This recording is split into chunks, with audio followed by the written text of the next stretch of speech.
तो है गाइस, मैं हूं इसके समा और आज हम सॉल्व करेंगे गीक्स और Geeks problem of the day 14 जून 2021 का क्वेश्चन स्टॉक स्पैन प्रॉब्लम। ठीक है, तो ये क्वेश्चन जो है आप आके यहाँ से पढ़िएगा ज़रूर। ठीक है, खुद से ट्राई ज़रूर कीजिएगा। ये क्वेश्चन आपका बहुत ही फेमस क्वेश्चन है। ठीक है, तो क्वेश्चन में क्या दिया है आइए हम वो जानते हैं। तो क्वेश्चन ये हमारा स्टॉक पे बेस्ड है। ठीक है, हर आप एक जानते हैं कि कंपनी का कुछ स्टॉक होता है। ठीक है, उसका डेली वैल्यू अप डाउन ऐसे जाते रहता है। ठीक है, तो हमें एक पर्टिकुलर स्टॉक का, ठीक है, हमें एक पर्टिकुलर स्टॉक का एन डेज का प्राइस दिया हुआ है। मतलब ये हमारा एरे हो गया। ठीक है, इसका साइज़ है एन।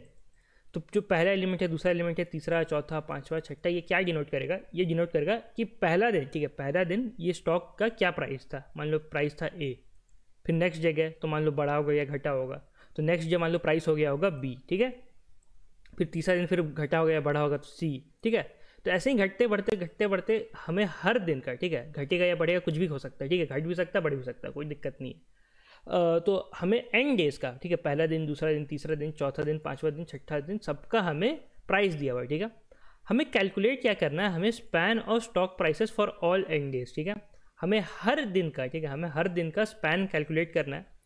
अब स्पैन क्या होता है भैया? तो देखो यहाँ पे इसका डेफिनेशन दिया हुआ है, maximum number of consecutive days. ठीक है, maximum number of consecutive days, इस पे ध्यान देना, कॉन्जिक्यूटिव डेज। ठीक है, just before the given day for which the price of the stock on the current day is less than या equal to the price on the given day. मतलब ये कहना क्या चाह रहा है कि जैसे कि कोई हम डे सेलेक्ट किए इसमें से, जैसे कि मान लो ये डी हो गया, ये ई हो गया, ये एफ हो गया। ठीक है, तो मान लो अगर हम डी का जो स्पैन है वो कैलकुलेट कर रहे हैं, तो ये क्या होगा, maximum number of consecutive day. ठीक है, कॉन्जिक्यूटिव होना चाहिए ऐसे कि इसके जो इससे पहले, ठीक है, इससे पहले जो स्टॉक का प्राइसेस रहेगा या तो वो लेस रहेगा या तो इक्वल रहेगा इस डे का सेम। मतलब अगर आपको अभी तक ये समझ में नहीं आया है तो आइए ये हम एग्जाम्पल देखते हैं। आप ये एग्जाम्पल देख लेंगे तो आपको अच्छे से पक्का समझ में आ जाएगा। ठीक है, तो देखो ये हमें 8 डे का, ठीक है, 8 डे का हमें प्राइसेस दिया हुआ है। ठीक है, 100, 70, 80, 60, 70, 60, 75, 85। ठीक है, और हर डे का हमें यहाँ पे स्पैन दिया हुआ है। तो पहला दिन का 1 है, सेकंड का 1 है, थर्ड का 2 है, 6 का, फिर 60 जहाँ पे है जिस दिन उस दिन 1 है, 70 का 2 है, फिर यहाँ 60 है, फिर यहाँ 1 है, 75 का 4 है, 85 का 7 है। ठीक है, तो भैया ये जो प्राइसेस है ये आ कैसे रहा है? ठीक है, तो आइए सबसे पहले जानते हैं कि 85 का हमारा 7 कैसे आया। ठीक है, तो हमारा प्राइस क्या है? हमारा प्राइस है 85। ठीक है, हमें क्या खोजना है? हमें खोजना है number of consecutive day just before the given day for which the price of the stock on the current day is less than और equal to the price on the given day. ठीक है, मतलब 85 से पहले कितना ऐसा consecutive day है, 85 को इंक्लूड करके, ठीक है, कितने ऐसे कॉन्जिक्यूटिव डे है जिस दिन स्टॉक का जो प्राइस है वो 85 से या तो कम है या तो इक्वल है। ठीक है, तो हम एक करके पीछे गए तो ये 75 है। तो क्या 75 का प्राइस हमारा 85 से कम है? हाँ कम है, और ये कॉन्जिक्यूटिव भी जा रहा है। ठीक है, तो हमारा आंसर क्या हो जाएगा, +1 हो जाएगा। ठीक है, फिर आगे गए 60 है। क्या 60 का प्राइस, क्या इस दिन का प्राइस हमारा 85 से कम है? तो हाँ कम है, 60 है। ठीक है, तो फिर +1 हो गया और अभी भी कॉन्जिक्यूटिव जा रहा है। फिर 70 का, क्या 70 का जो है वो 85 से कम है? हाँ कम है, फिर +1 हो गया, अभी भी कॉन्जिक्यूटिव जा रहा है। फिर 60 में पहुँचे, 60 भी हमारा कम है, फिर +1 हो गया। फिर 80 में पहुँचे, 80 में पहुँचे, ठीक है, तो फिर 80 भी कम है 85 से। ठीक है, तो फिर +1 हो गया। 70 में पहुँचे, 70 भी कम है हमारा 85 से, फिर +1 हो गया। ठीक है, तो टोटल कितना हुआ हमारा, 1 2 3 4 5 6। ठीक है, 6 हो गया, और ये 85 एक खुद मिला के ये हमारा आंसर कितना हो गया, 7। ठीक है, तो इसीलिए यहाँ पे हमारा आंसर 7 हो गया। तो बेसिकली हम क्या कर रहे हैं, हम काउंट कर रहे हैं ये जो नंबर है, ठीक है, इसको निकालने के लिए हम काउंट कर रहे हैं 1 प्लस ऐसे कितने नंबर है। ठीक है, ऐसे कितने नंबर है लगातार, ठीक है, इससे पहले 85 से पहले ऐसे कितने नंबर है लगातार कॉन्जिक्यूटिव जो कि 85 से कम है। समझ रहे हो ना? नहीं समझ में आता आगे भी देखते हैं और कैसे आंसर आ रहा है इसमें। तो अब मान लेते हैं 75 को लेते हैं। ठीक है, तो 75 लेते हैं, तो प्राइस हो गया हमारा 75। ठीक है, तो एक दिन तो ये खुद हो गया, तो इसमें +1 कर दे रहे हैं। ठीक है, ये खुद का हो गया है। अब आगे देखते हैं, आगे बढ़े तो हमें 60 मिला। क्या 60 75 से कम है? हाँ कम है, फिर +1 कर दो। फिर आगे बढ़े 70 मिला, क्या 75, ठीक है, क्या 75 हमारा 70 से बड़ा है, हाँ बड़ा है, +1 कर दो। फिर आगे बढ़े 60, क्या 60 हमारा 75 से कम है, हाँ कम है, +1 कर दो। फिर आगे बढ़े तो 80 है, ठीक है, तो 80 तो हमारा 75 से बड़ा हो गया, ठीक है, 80 हमारा 75 से बड़ा हो गया, तो 80 को तो हम इंक्लूड नहीं कर सकते हैं, तो हम यहाँ पे ब्रेक मार देंगे, ठीक है। लेकिन अगर आप एक चीज़ नोटिस करेंगे तो यहाँ पे 70 है, ठीक है, 70 जो कि 75 से कम है, लेकिन इसका फिर हम +1 नहीं कर रहे हैं। क्यों नहीं कर रहे हैं? क्योंकि ये कॉन्जिक्यूटिव नहीं है। कॉन्जिक्यूटिव तब होता जब 80 को भी हम इंक्लूड करते हैं, ठीक है, मतलब जब हम ऐसे पीछे से कैलकुलेट कर रहे हैं, मान लो कोई डे हम ए का कैलकुलेट कर रहे हैं, ठीक है, ये ए का कैलकुलेट कर रहे हैं, तो हम इसके पहले लगातार कैलकुलेट कर रहे हैं, ठीक है, ऐसा नहीं कि बीच में एक छोड़ के फिर इसको जोड़ सकते हैं, ठीक है, तो बीच में अगर कोई छूट रहा है तो हमारा वहीं पे ब्रेक हो जाएगा, हमें कॉन्जिक्यूटिव डे का खोजना है, ठीक है। तो इसीलिए इसका आंसर कितना हो गया 4, एक ही एक खुद और इसके पहले 3 लगातार ऐसे नंबर है जो कि इस नंबर से कम है, तो 75 का आंसर हो गया हमारा 4। 60 का गया, 60 के पहले ही 70 है, तो 70 इंक्रीज कर गया, ठीक है, तो दिक्कत हो गया, तो दिक्कत हो गया है तो हम सिर्फ 60 को ही कैलकुलेट कर सकते हैं, तो इसीलिए यहाँ पे 1 हो गया, ठीक है, और इसके पीछे हम जा नहीं सकते हैं। फिर 70 में है, 70 एक खुद और एक 60 है जो कि 70 से छोटा है लगातार में, फिर तो 80 हो गया जो कि इंक्रीज कर गया 70 से, तो फिर इसलिए यहाँ पे इसका आंसर हो गया 2, ठीक है। तो ऐसे करके ये हमारा आंसर बन रहा है, ठीक है। तो बेसिकली हम कर क्या रहे हैं कि जैसे बहुत सारे डे का प्राइसेस है, इस दिन का ए है, तो हम कैलकुलेट कर रहे हैं 1+, ठीक है, हम कैलकुलेट कर रहे हैं 1+, इसको खुद मिला के, और इसके पीछे कॉन्जिक्यूटिव जाएंगे ऐसे कितने दिन है जिस दिन प्राइस ए से कम है, ठीक है, ए से कम है, ठीक है, जहाँ पे मान लो यहाँ पे आके मान लो प्राइस इंक्रीज कर दिया तो यहीं पे हम ब्रेक कर देंगे, ठीक है, इसके पीछे हमें नहीं जाना है, ठीक है, तो हमें लगातार जाना है, कहीं भी इंक्रीज किया तो हमें वहाँ ब्रेक मार देना है, ठीक है। तो ये तो हो गया भैया क्वेश्चन। अब ये क्वेश्चन को हम सॉल्व कैसे करें, ठीक है। जो पहला तरीका ब्रूट फोर्स तरीका आपका दिमाग में आया होगा सिंपल सा, वो क्या होगा कि हम क्या कि ये हमारा एरे हो गया, हर आंसर निकालने के लिए जैसे यहाँ पे बहुत सारे डे का प्राइसेस है, ठीक है, अगर हमें इस दिन का आंसर निकालना है तो हम क्या करें कि यहाँ से आइटरेट करना चालू करेंगे, ठीक है, जहाँ जहाँ प्राइसेस, ठीक है, जहाँ जहाँ प्राइसेस इस डे का, मान लो इसका प्राइस है x, ठीक है, तो जहाँ जहाँ प्राइसेस हमारा x से या तो लेस है, ठीक है, या तो इक्वल है, ठीक है, प्राइसेस हमारा x से लेस है या तो इक्वल है, उस दिन का हम ++ कर देंगे अपना आंसर में। और जहाँ, ठीक है, जहाँ भी जाके प्राइस इंक्रीज़ किया, मतलब यहाँ पहुँच के मतलब प्राइस इंक्रीज़ किया, तो इसके पहले ही हम ब्रेक कर देंगे, ठीक है, इसको इंक्लूड किए बिना हम ब्रेक कर देंगे, ठीक है। तो ये चीज़ तो आप कर सकते हैं, हर दिन के लिए आप आइटरेट कर सकते हैं, ठीक है, इसके लिए फिर आइटरेट किए, फिर यहाँ गए तो फिर इसके लिए आइटरेट किए, ठीक है, तो ऐसे करके आप आइटरेट तो कर सकते हैं। तो इसमें आपको टाइम कॉम्प्लेक्सिटी क्या आएगा O(n)² का, ठीक है, क्योंकि आप हर एलिमेंट के लिए आप एक बार पूरा एरे में आइटरेट कर रहे हैं, ठीक है, तो इसीलिए आपको टाइम कॉम्प्लेक्सिटी आ जाएगा O(n)² का। क्या ये टाइम कॉम्प्लेक्सिटी को हम घटा सकते हैं क्या?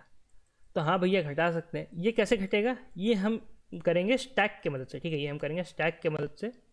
और ये कैसे होगा आइए वो जानते हैं, ठीक है।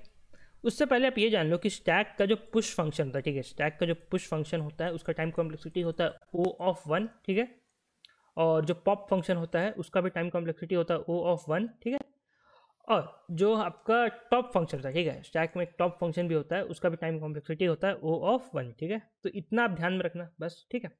तो आइए अब क्वेश्चन को हम सॉल्व करते हैं स्टैक की मदद से। तो आइए क्वेश्चन का अब लॉजिक जानते हैं, ठीक है। तो देखो ये हो गया हमारा एरे, ठीक है, और इसमें बहुत सारे दिन हैं, ठीक है। ये डे का प्राइस मान लो है x, ठीक है, ये डे का प्राइस मान लो है y। x का हम जो स्पैन है ये हमको पता है, इसको हम चलो अज्यूम कर लेते हैं कि ये है 3, ठीक है, ये है 3। तो अब हम जब y का कैलकुलेट करेंगे, ठीक है, तो y या तो देखो y या तो हमारा x से छोटा होगा, ठीक है, या तो y हमारा ग्रेटर देन इक्वल टू होगा x से, ठीक है, यही चीज़ दोनों में से कोई एक चीज़ हो सकता है। तो अगर लेस रहा है, ठीक है, अगर लेस रहा तो y का हमारा स्पैन क्या हो जाएगा, y का हमारा स्पैन हो जाएगा 1, ठीक है, क्योंकि इससे पहले और कोई एलिमेंट नहीं है कॉन्जिक्यूटिव जो कि y से छोटा है, ठीक है, तो इसका स्पैन हो गया 1। ये कब होगा? जब y is less than x, ठीक है, ये तो चलो ठीक है। तो अब आइए जानते हैं ये वाला केस का, जब y is greater than equal to रहेगा x, ठीक है, तो x का स्पैन है 3, मतलब x का स्पैन में क्या क्या इंक्लूड होगा? x का स्पैन में ये तीनों एलिमेंट इंक्लूड रहेंगे, एक ये खुद और इसके दो पहले वाला, ठीक है, तभी ना होगा, यहाँ पे +1 हुआ होगा, यहाँ पे +1 हुआ होगा, यहाँ पे +1 हुआ होगा, ठीक है। तो ये चीज़ है, हमें पता है कि y जो है या तो ग्रेटर है या तो इक्वल टू है हमारा x है, ठीक है। तो y में मिनिमम हमारे ये तीनों तो इंक्लूड हो ही जाएंगे ना y का स्पैन में, तो इसका आंसर मिनिमम मतलब 4 तो आना ही है। ये हो गया 3, ये खुद इसका जो स्पैन था 3, तो 1 2 ये 3 और ये खुद ये 4 तो होना ही है। इसके आगे और जाएगा कि नहीं वो बात की बात है, लेकिन इतना तो हम ले सकते हैं ना, क्योंकि x हमारा ग्रेटर दैन इक्वल था ये दोनों एलिमेंट्स, और y भी हमें पता है कि y हमारा ग्रेटर दैन इक्वल टू है x, तो हम y के भी स्पैन में इन तीनों को तो हम इंक्लूड कर ही सकते हैं, कोई डाउट है इसमें? अगर डाउट है तो आइए मैं आपको यहाँ पे एक एग्जांपल दिखा देता हूँ। ये मान लो हो गया हमारा 3 एलिमेंट, ये एलिमेंट है x, ठीक है, ये हो गया y, ठीक है, y का वैल्यू मान ले रहे हैं हम 10, इसका मान ले रहे हैं 8, इसका मान ले रहे हैं 5, इसका मान ले रहे हैं 3, ठीक है। तो हमें पता है कि 8 का स्पैन है 3, एक ये, ठीक है। तो 10 हमें पता है कि ये x 8 से ग्रेटर है, ठीक है, 10 हमें पता है कि ये 8 से ग्रेटर है, तो हम ये ऑटोमेटिकली हम ये भी समझ गए कि 10 हमारा इन दोनों से भी ग्रेटर होगा, है ना, क्योंकि ये हमारा x का स्पैन में है, ठीक है, x का स्पैन में है, तो हम ये ऑटोमेटिकली एज्यूम कर सकते हैं कि 10 जो है इन तीनों से भी ग्रेटर होगा, ठीक है। तो इसका स्पैन कितना हो गया 4, ठीक है। तो भैया ये चलो 4 तो हो गया, अब इसके आगे लेना है कि नहीं, अब आइए वो जानते हैं, ठीक है। तो x का स्पैन यहाँ तक था, अब यहाँ पे मान लो कोई एलिमेंट है z, ठीक है, अब कोई मान लो यहाँ पे एलिमेंट है z का स्पैन मान ले रहे हैं हमें 2, ठीक है, z का स्पैन मान ले रहे हैं 2, तो z का स्पैन में क्या क्या आएगा, z का स्पैन में हमारा ये दोनों आएगा, ठीक है, एक ये खुद और एक ये, ठीक है। तो अब हमारा y जो है, ठीक है, अब हमारा y जो है उसका दो कंडीशन हो सकता है, या तो वो हमारा ग्रेटर दैन इक्वल टू होगा z से, या तो वो ग्रेटर दैन, या तो z हमारा ग्रेटर होगा y से, ठीक है, y हमारा लेस दैन होगा z से, ठीक है, ये दोनों कंडीशन हो सकते हैं। तो अब हम क्या करेंगे, तो अगर z, ठीक है, अगर z हमारा y से ग्रेटर है, मतलब कि ये कंडीशन, ठीक है, अगर z हमारा y से ग्रेटर है, तो हम z को, हमें ये पता चल गया कि यहाँ पे आके हमारा वैल्यू इंक्रीज कर गया है, तो y के स्पैन में हम ये एलिमेंट को, ठीक है, ये एलिमेंट को हम ले नहीं सकते हैं, ये एलिमेंट को ले नहीं सकते हैं, तो इसके आगे भी नहीं जा सकते, ठीक है, आगे भी नहीं जा सकते हैं, तो हमारा आंसर रहेगा सिर्फ यहाँ तक, ठीक है, हमारा आंसर रहेगा सिर्फ यहाँ तक, ठीक है, हमारा आंसर रहेगा यहाँ तक। अब आते हैं दूसरा कंडीशन पे कि y is greater than equal to z, मतलब y जो है ये हमारा z से ग्रेटर हुआ होगा, ठीक है। अब एक चीज़ तो आप इतना समझ ही गए होंगे, x जो, ठीक है, x जो है ये z से स्मॉलर होगा, ठीक है, x जो है ये z से स्मॉलर होगा, तभी x का स्पैन में z नहीं आ पाया होगा, है ना, इतना तो आप समझ ही रहे होंगे। तो हमारा x जो है, ठीक है, x जो है ये हमारा स्मॉलर रहेगा z से, ठीक है, ये फिक्स है, क्योंकि तभी ये z जो है x का स्पैन में नहीं आ पाया होगा। तो वापस आते हैं इस पर, y is greater than equal to z, ठीक है, अगर ये ग्रेटर है तो y का, ठीक है, y का स्पैन में z का भी स्पैन आ जाएगा, ठीक है। अगर y हमारा greater than equal to z है तो y का स्पैन में यहाँ तक तो था ही, यहाँ तक तो हम कंफर्म थे ही। अब हमें पता चल गया कि z भी हमारा लेस देन इक्वल टू है y, तो z का जो स्पैन था, z का स्पैन कहाँ तक था, यहाँ तक था, ठीक है, तो y का स्पैन कहाँ तक चल जाएगा, y का स्पैन हमारा यहाँ तक चल जाएगा, समझ रहे हो, ये हो गया। अगर आपको इसका भी एग्जाम्पल चाहिए तो आइए जानते हैं इसको।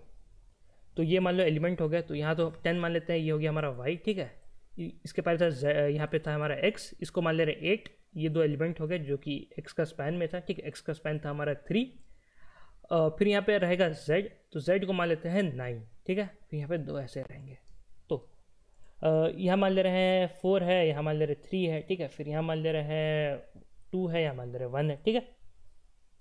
तो देखो यार, x का स्पैन था 3, ठीक है, x का स्पैन था हमारा 3, मतलब हमारा यहाँ तक एलिमेंट इंक्लूडेड थे। अब y जो है ये हमारा x है, ठीक है, y जो है हमारा x से ग्रेटर है ना, y हमारा x से ग्रेटर है, तो y अपने को मिला के x का भी स्पैन अपने अंदर ले लेगा, मतलब इतना तक तो जाएगा ही, ठीक है, इतना तक तो जाएगा ही। फिर यहाँ तक का हम देख लिया, अब हम आएंगे यहाँ पे, ठीक है, अब हम आएंगे यहाँ पे, फिर चेक करेंगे क्या 10 हमारा 9 से ग्रेटर है, तो हाँ है, तो 9 का जो स्पैन होगा, ठीक है, 9 का स्पैन कहाँ तक होगा, 9 का स्पैन यहाँ तक होगा, 9 का स्पैन यहाँ तक है, तो जो y का जो स्पैन है वो यहाँ तक अब इंक्रीज कर जाएगा, ठीक है, y का स्पैन अब ये पूरा का पूरा हो जाएगा, z को भी अपने अंदर इंक्लूड कर लेगा। क्यों? क्योंकि हमें पता है 9 जो है वो 10 से लेस है, तो ये सारे एलिमेंट भी उससे लेस या इक्वल टू ही होंगे जैसे भी, ठीक है, तो इसीलिए ये हमारा स्पैन में अब ये भी आ जाएगा, ठीक है। तो भैया ये क्वेश्चन का लॉजिक रहेगा, ठीक है। अब इसको हम इम्प्लीमेंट कैसे करेंगे, आपको अभी भी हो सकता है थोड़ा कन्फ्यूजन रहे कि भैया हो क्या रहा है। इम्प्लीमेंटेशन देखो, अब धीरे धीरे करके पूरा अच्छे से समझ जाओगे। तो देखो ये हमारा मान लो टेस्ट केस है, ठीक है, ये हमारा एरे हो गया। ये अब हम जानते हैं कि हम कोड में कैसे इम्प्लीमेंट करेंगे, ठीक है। तो हम क्या करेंगे कि हम सबसे पहले स्टैक बना लेंगे, ठीक है, हम सबसे पहले एक स्टैक बना लेंगे, ठीक है, और इसमें हम सबसे पहले पहला एलिमेंट को पुश कर देंगे, ठीक है, पहला एलिमेंट को पुश कर देंगे। तो पुश कैसे होगा, ये 100 पुश होगा, ठीक है, और साथ ही साथ इसका स्पैन क्या था, ठीक है, इसका स्पैन क्या था, इसका स्पैन होगा 1, तो हम इसको पुश करके रख लेंगे, ठीक है, ये हमारा पुश होकर यहाँ पे आ चुका है। तो 100 और 1 मतलब 100 ये वैल्यू हो गया, ठीक है, और 1 इसका स्पैन है तो यहाँ पे पुश हो गया, ठीक है। तो पहले एलिमेंट का स्पैन तो हमेशा 1 ही रहेगा ना, इससे पहले कोई ये है ही नहीं, तो इसका स्पैन हमेशा 1 ही रहेगा, सिर्फ ये। तो अब क्या होगा, अब हम इस एरे पे आइटरेट करेंगे, ठीक है, इस हम एरे पे आइटरेट करेंगे, तो भैया यहाँ पे हम होगा हमारा आइटरेशन, ठीक है। तो अब पहुँचे हम 70 पे, ठीक है, तो हम 70 को हम चेक करेंगे, ठीक है, 70 को हम चेक करेंगे क्या ये हमारा 100 से, ठीक है, क्या ये हमारा 100 से ग्रेटर है 70। तो हमें पता चला कि 70 ग्रेटर नहीं है, तो हम क्या किए कि अब 70 को भी इस एरे में मतलब इस स्टैक में हम पुश कर देंगे, ठीक है, इस स्टैक में पुश कर देंगे, तो ये हो गया पुश 70, ठीक है, और साथ साथ इसका स्पैन जो था यानी कि 1 वो हो जाएगा पुश, ठीक है। 70 का स्पैन तो 1 ही रहेगा ना, क्योंकि 100 तो ग्रेटर हो गया और कोई एलिमेंट है नहीं, देखो। फिर आगे बढ़े 80, ठीक है, तो 80 बढ़े, तो 80 में जब पहुँचे तो हम चेक करेंगे क्या, ठीक है, हम चेक करेंगे क्या ये हमारा स्टैक का टॉप से, ठीक है, क्या हमारा स्टैक का टॉप से 80 ग्रेटर है, ठीक है, क्या हमारा 80 स्टैक का टॉप से ग्रेटर है। तो हमें पता चला कि हाँ भैया 80 हमारा स्टैक का टॉप से ग्रेटर है, तो हम क्या करेंगे कि इसको हम पॉप कर देंगे, ठीक है, इसको हम पॉप कर देंगे और एक वेरिएबल बना लेंगे, मान लो z, ठीक है। इसमें हम क्या करेंगे, ये जो इसका वैल्यू था, ठीक है, ये जो इसका वैल्यू था इसको हम ऐड कर देंगे, ठीक है, तो z plus is equal to ये वैल्यू, तो यहाँ पे 1 हो जाएगा, ठीक है। तो ये पॉप हो गया, तो ये हमारा हो गया पॉप, ठीक है। इसका मतलब क्या हुआ कि 80 जो है, ठीक है, 80 जो है ये 70 से ग्रेटर है ना, तो 80 का स्पैन में 70 का भी स्पैन इंक्लूड हो जाएगा, ठीक है, मान लो 70 कुछ यहाँ तक स्पैन रहेगा, तो 80 का भी स्पैन में भी ये 70 का स्पैन इंक्लूड हो जाएगा, तो इसीलिए हम ये +1 किए। आगे आप देखते रहिए, आपको और धीरे धीरे क्लियर होते जाएगा, ठीक है। तो यहाँ पे z में हम क्या किए, +1 किए। अब फिर हम अब स्टैक का टॉप पे किया, अब स्टैक का टॉप पे 100 है, ठीक है, तो 100 जो है पता चला कि हमें ये 80 से, ठीक है, 100 हमारा 80 से ग्रेटर है ना, 100 हमारा 80 से ग्रेटर है, तो 100 वाला स्पैन को या 100 को हम 80 का स्पैन में हम इंक्लूड नहीं कर सकते हैं, है ना, यहाँ तो ग्रेटर हो गया, तो 80 का स्पैन यहीं तक रहेगा। तो अब हम क्या करेंगे, अब हम फिर पुश कर देंगे किसको, हम पुश कर देंगे हमारा 80 को, ठीक है, अब हम पुश कर देंगे 80 को, और हम क्या पुश करेंगे 1 प्लस, ठीक है, 1 प्लस हम z पुश कर देंगे, z का वैल्यू था 1, तो ये हो जाएगा 2, यहाँ पे हो जाएगा पुश, ठीक है। तो ये क्या हो गया, 80 का स्पैन हुआ 2, ठीक है, 80 का स्पैन हुआ 2, समझ रहे हो। तो बस यही था। अब फिर हम आगे बढ़ेंगे, अब पहुँचे हम 60 पे, ठीक है, तो अब हमारा 60 हो गया, z को हम करेंगे रीसेट, ठीक है, z को हम करेंगे रीसेट, तो z का वैल्यू हो गया 0। हम चेक करें क्या 60, ठीक है, क्या 60 हमारा 80 से बड़ा है, ठीक है, क्या 60 हमारा 80 से बड़ा है, तो हमें पता चला नहीं 80 से बड़ा नहीं है, तो 60 का जो स्पैन में, ठीक है, 60 का स्पैन में हम 80 का स्पैन को इंक्लूड नहीं कर सकते, ठीक है, तो 60 का स्पैन यहीं का यहीं रह जाएगा। तो z का वैल्यू था 0 और ये खुद एक 1 है, तो हमारा ये जो इंसर्ट क्या होगा, हमारा इंसर्ट होगा यहाँ पे 60 और z प्लस 1, तो z प्लस 1 क्या होगा, z 0 है तो +1 ये 1 ही रह जाएगा, तो 60 और 1 यहाँ पे हमारा इंक्लूड हो गया, ठीक है, स्टैक में। अब फिर हम आगे बढ़े हैं, ठीक है, तो अब पहुँचे हैं हम 70 पे, तो हम कंपेयर करेंगे क्या ये 70, क्या ये 70 हमारा 60 से बड़ा है, तो हाँ हमें पता चला कि हाँ भैया ये तो 60 से बड़ा है, तो हम 60 को पॉप कर देंगे, ठीक है, 60 को पॉप कर देंगे, और 60 का वैल्यू यहाँ पे कितना था 1 था, तो z को हम यहाँ पे अपडेट कर देंगे, ठीक है, z को हम यहाँ पे अपडेट कर देंगे, z का वैल्यू हो गया 1, ठीक है, और 60 पॉप हो चुका है।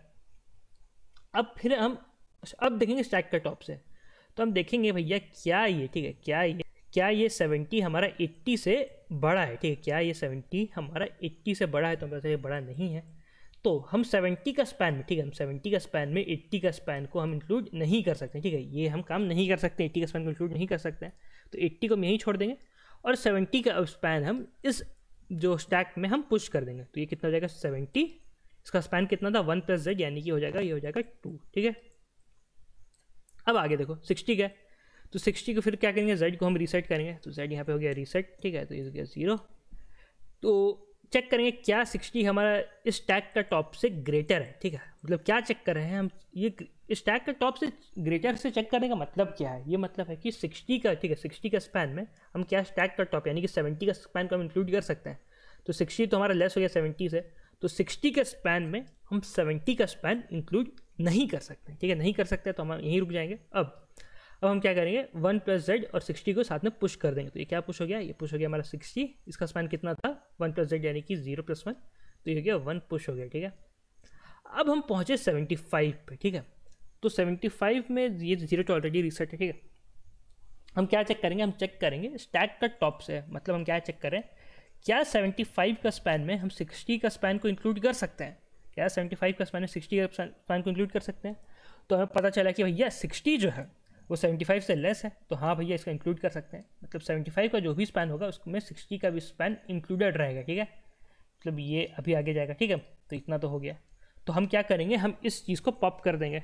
तो ये हमारा हो गया पॉप, ठीक है। और z में कितना, इसका वैल्यू कितना था, 1 था, ठीक है। तो z में हम यहाँ पे +1 हम कर देंगे, ठीक है। तो z का नया अपडेटेड वैल्यू कितना हो गया, 1 हो गया। अब हम फिर चेक करें क्या 75 का वैल्यू हमारा स्टैक का टॉप यानी कि 70 से ग्रेटर है। तो हाँ ग्रेटर है, तो मतलब 75 का स्पैन में हम 70 का भी स्पैन को इंक्लूड कर लेंगे, ठीक है। 70 का स्पैन को इंक्लूड कर लेंगे। तो इसका वैल्यू था 2, तो सबसे पहले क्या करेंगे, इसमें +2 करेंगे, यानी यहाँ पे वैल्यू कितना हो गया, 3 हो गया, ठीक है। तो ये हो गया 3। तो भैया ये हमारा हो गया पॉप, ठीक है। तो 75 का आ गया। अब फिर चेक करें क्या ये 80, ठीक है, क्या ये जो 80 है ये हमारा 75 से कम है। तो ये तो कम नहीं है, तो हमारा स्पैन अब यहीं पे रुक जाएगा। मतलब 75 का स्पैन में हम 80 का स्पैन को इंक्लूड नहीं कर सकते हैं, ठीक है। तो हम क्या पुश करेंगे, हम पुश कर देंगे इसमें अपना 75, और इसका स्पैन कितना था, स्पैन था 3 + 1 यानी कि हो गया 4, ठीक है। तो ये हो गया 4। तो अब आएंगे 85 पे, ठीक है। 85 पे आएंगे, तो 85 पे अब हम आए तो हम वही चीज़ चेक करें क्या 85 का वैल्यू स्टैक का टॉप का ये जो पहला वैल्यू है इससे हमारा ग्रेटर है। तो हाँ ग्रेटर है, मतलब 85 का स्पैन में हम 75 का भी स्पैन को इंक्लूड कर सकते हैं, मतलब ये इंक्लूड हो गया, ठीक है। तो इसका स्पैन का वैल्यू कितना है, 4। तो z का हम यहाँ पे अपडेट कितना कर देंगे, 4 कर देंगे, ठीक है। 0 + 4 तो यहाँ 4 हो गया, और हम इसको यहाँ से पॉप कर देंगे, ठीक है। तो ये पॉप हो गया। अब फिर हम चेक करें क्या 85 का स्पैन में हम 80 का स्पैन को इंक्लूड कर सकते हैं कि नहीं। 80 हमारा यहाँ पे, तो हाँ भैया 85 हमारा 80 से ग्रेटर है, तो इसको भी हम इंक्लूड कर सकते हैं। मतलब हमारा स्पैन में 80 का स्पैन इंक्लूड हो रहा है ना। तो ये क्या हो जाएगा, फिर +2 हो जाएगा, तो इसका वैल्यू कितना हो गया, 6 हो गया, ठीक है। अब फिर इसको भी हम पॉप कर देंगे, तो ये भी पॉप हो गया। अब हम चेक करें क्या 85 का स्पैन में हम 100 को इंक्लूड कर सकते हैं। तो देखिए कि 100 तो ग्रेटर है 85 से, तो 100 को हम इंक्लूड नहीं कर सकते हैं, ठीक है। तो हमारा 85 का स्पैन कितना हो गया, हमारा 85 का स्पैन हो जाएगा, ये 6 था, ठीक है। ये 6 था, 6 + 1 ये हो गया हमारा 7, ठीक है। तो ये हो गया हमारा 7। तो ये इसका हो गया 85 का स्पैन हो गया हमारा 7, ठीक है। तो समझ रहे होंगे। तो हमें यही काम करना है, ठीक है। आपने देखा कि हम आइटरेट करते हुए एक एक करके हम आगे बढ़े हैं, ठीक है। और हम हर एलिमेंट का हम एक एक करके स्पैन को कैलकुलेट कर रहे हैं। हम क्या करें कि हम एक आंसर का, यहाँ पे देखो हमें क्या रिटर्न करना है, हमें एक वेक्टर रिटर्न करना है। तो हम एक आंसर का वेक्टर बना के रखेंगे, ठीक है। हम आंसर का वेक्टर बना के रखेंगे, उसमें जैसे जैसे हम हर एलिमेंट का कैलकुलेट करते आ रहे हैं, इसमें हम आंसर के वेक्टर में उसको हम पुश करते जाएंगे, ठीक है। तो ऐसे करके ही हमें कैलकुलेट करना है, ठीक है। आपको एक चीज़ हो सकता है डाउट आएगा, ठीक है। वो क्या होगा कि जैसे कि हम ये कैलकुलेट कर रहे हैं, ठीक है। तो जब हम 85 को पुश किए, ठीक है, जब हम 85 को पुश किए तो हम 80 को पॉप कर दिए, ठीक है। हम 80 को पॉप कर दिए। आपको ये डाउट आएगा कि भैया 90 जब आएगा, ठीक है, जब 90 जब आएगा तो उसमें भी तो 80 का जो स्पैन रहेगा, ठीक है, 80 का जो स्पैन रहेगा वो इंक्लूड रहेगा। तो पॉप कर देंगे तो फिर 80 का स्पैन हमारा इंक्लूड नहीं हो पाएगा, ठीक है। अगर आपको ऐसा डाउट आ रहा है कि 90 मान लो अगर यहाँ पे 90 रहा है, ठीक है, यहाँ पे 85 था, यहाँ पे 80 था, ठीक है। तो जब हम 85 का कैलकुलेट कर रहे थे तो हम 80 को पॉप कर दिए थे। तो 90 को जब कैलकुलेट करेंगे तो उसमें 80 का हमारा स्पैन इंक्लूड नहीं हो पाएगा, ये डाउट आएगा, ठीक है। तो देखो भैया 85 का स्पैन में, ठीक है, 85 का स्पैन में हमारा 80 का स्पैन ऑलरेडी इंक्लूड हो जाएगा, ठीक है। 80 का स्पैन हमारा ऑलरेडी इंक्लूड हो जाएगा, ठीक है। तो इसमें वो ऑलरेडी इंक्लूडेड रहेगा। तो हमें 90 में क्या करना होगा कि तो 90 का जब हम कैलकुलेट करेंगे उसमें जब हम 85 को इंक्लूड करेंगे तो 80 हमारा ऑटोमेटिकली इंक्लूड हो जाएगा, ठीक है। 80 हमारा ऑटोमेटिकली इंक्लूड हो जाएगा। हमें कॉन्जिक्यूटिव डेज लेना, ये भी आप ध्यान रखिएगा, ठीक है। तो बस इतना ही था। तो भैया अब मैंने पूरा बता दिया कि भैया इस कोड का लॉजिक क्या रहेगा, अप्रोच क्या रहेगा। आप एक बार खुद अपने से कोड लिखने का ट्राई ज़रूर कीजिएगा, ठीक है। अभी मैं आपको कोड दिखाऊंगा, ठीक है। तो उससे पहले आप एक बार खुद कोड लिखने का ट्राई ज़रूर कर लीजिएगा। तो आइए अब कोड देखते हैं, ठीक है। कोड देखने से पहले अगर आप DSA वगैरह सीखना चाहते हैं, ठीक है, जैसे ये DSA का यहाँ पे कोर्स है, आप चेकआउट कर सकते हैं अगर आप कोर्स लेना चाहें। ये GFG पे मिल जाएगा आपको। इसमें आप देखेंगे तो यहाँ पे आपको इंटर्नशिप का भी मौका है, लाइफ टाइम एक्सेस है, और हर वीक आपका असेसमेंट होगा। और यहाँ पे देखिए आप A to Z आपको DSA का सारा टॉपिक मिल जाएगा, चाहे वो मैथमेटिक्स हो, बिटमैजिक हो, रिकर्शन हो, ठीक है। String, link list, Q, binary search, tree, back tracking, dynamic programming, try, सब कुछ है। आप यहाँ पे A to Z आप चेक कर सकते हैं। इसका प्राइस जो है ये 2799 है। आप SK समा GFG कूपन यूज़ कीजिएगा, आपका एक्स्ट्रा फ्लैट 10% ऑफ हो जाएगा, ठीक है। कोई अप टू नहीं है, आपको मैक्सिमम डिस्काउंट मिलेगा, ठीक है। और भी बहुत सारे कोर्सेज हैं, चाहे आप टेस्ट सीरीज लेना चाहेंगे या फिर अगर इंटरव्यू के लिए प्रिपेयर कर रहे हो, आप चेक कर सकते हैं। बहुत सारे कोर्सेज है, ये सारे आपके लाइव कोर्सेज है, इसमें आपको लाइव पढ़ा जाता है, ठीक है। आप चेक कर सकते हैं। तो यही सब है। अगर आप कोई कोर्स लेना चाहें तो SK समा GFG आपका हर कोर्स पे एप्लीकेबल है, आप उसको यूज़ करके डिस्काउंट पा सकते हैं। तो देखो भैया, ये रहा हमारा कोड, ठीक है। हमने क्या किया है कि सबसे पहले एक स्टैक बनाया है। स्टैक किसका है? पेयर का है, ठीक है, ठीक है। मतलब क्या होगा कि स्टैक जो बन रहा है, ये स्टैक में एक पेयर स्टोर होगा, ठीक है। पेयर में क्या होता है? पेयर होता है आपका दो वैल्यू का, पहला वैल्यू फर्स्ट सेकंड वैल्यू, ठीक है। तो दोनों हमने क्या लिया है कि यहाँ पे इंट लिया है, ठीक है। पहला इंट में क्या रहेगा? पहला इंट में हमारा जो एलिमेंट रहेगा, ठीक है, जो स्टॉक का प्राइस रहेगा वो रहेगा यहाँ पे। सेकंड में उसका स्पैन रहेगा, ठीक है। तो उसके लिए यहाँ पे मैंने ऐसे बनाया है, स्टैक ऑफ पेयर बनाया है, ठीक है। पहले हम क्या कर रहे हैं कि पहला एलिमेंट को पुश कर दे रहे हैं, क्योंकि उसका स्पैन 1 रहेगा, इतना तो हम जानते हैं, ठीक है। जो पहला एलिमेंट जो देखो, जो हमारा एरे रहेगा, ठीक है, उसमें पहला एलिमेंट का स्पैन कितना रहेगा? उसका 1 ही रह सकता है और कुछ हो नहीं सकता। तो वो हम पुश कर दे रहे हैं, ठीक है। और यहाँ पे हमने क्या किया कि एक आंसर वेक्टर बनाया है, ठीक है। तो आंसर वेक्टर ये किसके लिए? ये उसके लिए जो वेक्टर को हम रिटर्न करेंगे। तो हम आंसर वेक्टर में भी 1 को पुश कर दे रहे हैं, ठीक है। हम आंसर वेक्टर में भी 1 को पुश कर दे रहे हैं, तो ये हो गया। अब हम लूप चलाएंगे किसके लिए? ये हम अपना जो पूरा का पूरा एरे है उस पर हम आइटरेट करेंगे, ठीक है। यहाँ पे हम x लिए, इसको हम 1 रीसेट कर दे रहे हैं हर बार। मतलब ये x1 क्या होगा? x को जैसे मैंने बोला था ना कि यहाँ पे हम ये जो z का वैल्यू था, ठीक है, इसको हम बार बार 0 कर रहे थे। तो यहाँ x उसी के लिए, ठीक है, x उसी के लिए, सिर्फ x का वैल्यू हम क्या लिए हैं? 1 लिए हैं। 1 क्यों कर दिए पहले ही? क्योंकि हम हमारा जो ये एलिमेंट का खुद भी तो इंक्लूड हो रहा है ना, हमारा हर एलिमेंट खुद भी इंक्लूड हो ही रहा है, तो उसी लिए यहाँ पे हो गया 1, ठीक है। तो ये 1 हो गया है। अब हम क्या करेंगे? ये स्टैक से हम तब तक पॉप करेंगे जब तक स्टैक एम्प्टी ना हो जाए, ठीक है, या फिर जब तक हमारा जो टॉप वाला वैल्यू है वो अभी का करंट प्राइस से ग्रेटर ना हो जाए।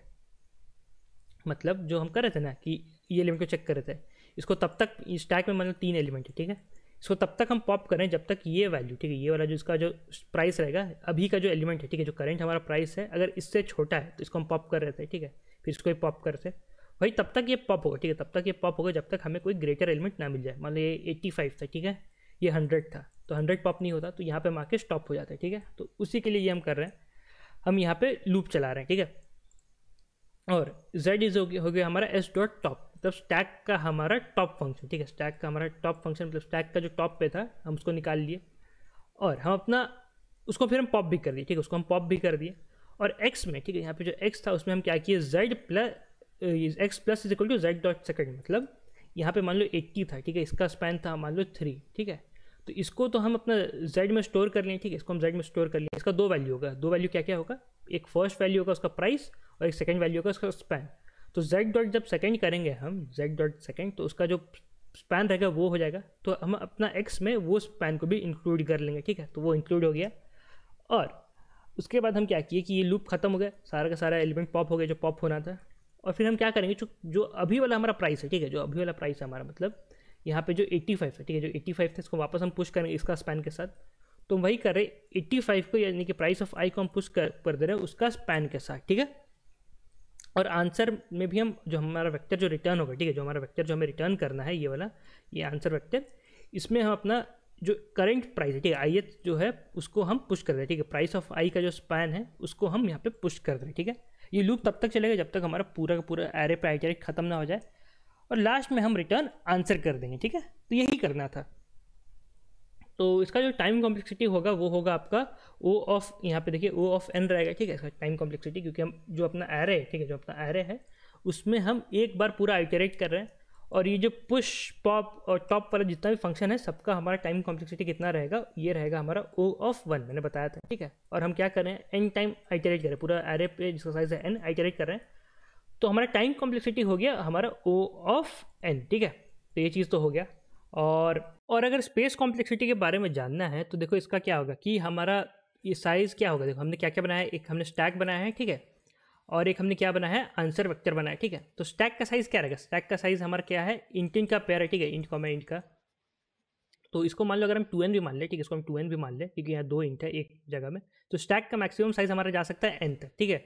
तो ये हो गया 2n, और आंसर का जो वेक्टर का साइज़ क्या रहेगा वो भी रहेगा n, तो ये कितना हो जाएगा 2n + n, ठीक है। तो जब हम O ऑफ 3n इसको बोलेंगे, ठीक है, O ऑफ 3n बोलेंगे, तो इसको हम सिंप्लीफाई करके जब बोलेंगे तो क्या होगा, ये हमारा और कुछ नहीं, ये हमारा O ऑफ n ही रहेगा, ठीक है। तो ये हमारा O ऑफ n हो गया, तो इसीलिए स्पेस कॉम्प्लेक्सिटी भी हमारा O ऑफ n ही है। तो यही था। तो भैया आज के वीडियो में तो इतना ही था। धन्यवाद, ध्यान रखिए, सेफ रहे, मिलते हैं अगले वीडियो में, bye bye. Hi, I am Sandeep Jain, and in this video, I'll be explaining what is Geeks Classes Live. Geeks Classes Live is an in-depth live course to strengthen your DSA skills and to help you in getting a job at a top product-based company. This course is curated and mentored by industry experts, people who have themselves cracked such interviews. In this course, we are going to teach you analysis of algorithms, arrays, searching, sorting, hashing, and all other topics which are required for your DSA interview preparation. You will be having live classes, assessment tests, practice questions, and my detailed pre-recorded videos. Duration of this course is 8 weeks. As it is a live class, please do not hesitate to ask your doubts. We will be happy to help you along the way. Also, you may attend these classes from any geographical location. So looking forward to see you people from a number of cities.